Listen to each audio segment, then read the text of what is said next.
ألم يأن للذين آمنوا أن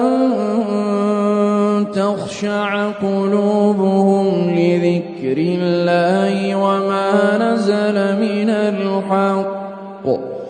ولا يكونوا كالذين أوتوا الكتاب من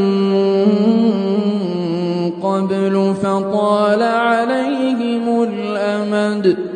فقست قلوبهم وكثير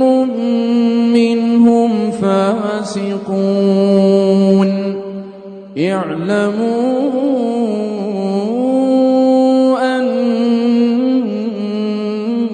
الله يحيي الأرض بعد موتها قد بينا لكم الآيات لعلكم تعقلون